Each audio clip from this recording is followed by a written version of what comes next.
What are your thoughts on psychedelics? My initial bias about psychedelic drugs is again colored by my experience of being in recovery for 40 years. I don't think that in most cases that we can fix things that are wrong inside of us with things that are outside of us, with all the things that we reach for when we feel discomfort, whether it's drugs or alcohol or sex or reckless behavior. Particularly people who are prone to addiction are always looking for things outside of them to fill this empty hole that they have inside of them. Having said that, my wife in 2012 took her own life and left me with 6 children. And so all of those kids were at risk at that time. And they all ended up doing really wonderful things with their lives. And one of them was worrying to me because he never processed his mom's death in a way that I could observe. He seemed like a happy kid. He was always smiling. He did get in a lot of fist fights. He became a boxer. And he won a lot of tournaments, and then he became a hockey player. But everything he did, there was a little bit of violence too, and it made me worried about him. About 5 years ago, he was very self-contained.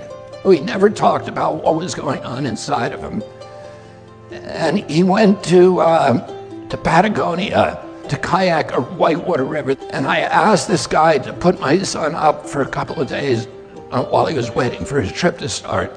The night my son arrived there, that guy said to him, "I'm doing an ayahuasca trip tonight." And he said, "God sent you boys to me," because he was doing it with 20 Puente Indians. And he said, "I was praying to God that he would send me a gringo to do this with." And so my kid ended up doing this. And he had this experience where after he drank the ayahuasca, he felt himself sinking through all the geological strata of the earth. And he could look at he told me he could look at all the folds of stone and geology. And he had a total understanding of all of the processes that had laid them out for the eons. He ended up being propelled out of the other side of the earth and then floating through space for what he experienced as hundreds of years. And he would focus on a distant planet and be transported there. And on each planet, he would have an adventure. And at the end of the adventure, there would be a lesson, a moral lesson that he would learn, that he was supposed to remember. The last planet he visited, his mother was there.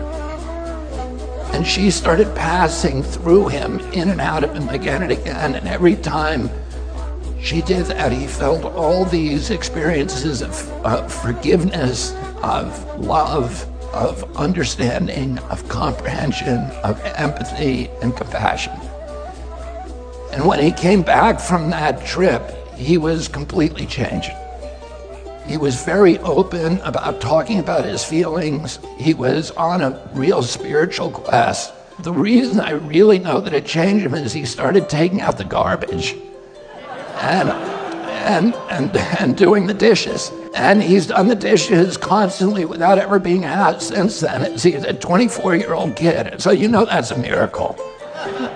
So that opened my mind to the possibility that there may be, something that I didn't understand or that was outside of my kind of bubble of prejudices. And then I have a friend who's a Navy SEAL who had severe PTSD, and he went to Costa Rica and had the same kind of experience. And I had a couple of other friends who were in the NFL, and they also had severe brain injuries and depression, terrible, terrible depression. And the same thing happened. And then I looked at Michael Pollan's documentary, which I think is on Netflix. I think the third show was on psilocybin. And there's a kid on that show who had severe OCD.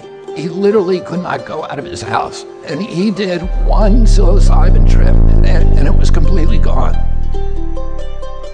So my mind is open to the idea that, there may be things that I don't know about, and that people ought to have the freedom and the liberty to experiment with these things. I like what you said at the outset, which is, we know the capacity of the pharmaceutical industry to come and capture this if they see that there's money in it, and then to turn it into something very, very bad, and to promote it in ways that it shouldn't be promoted.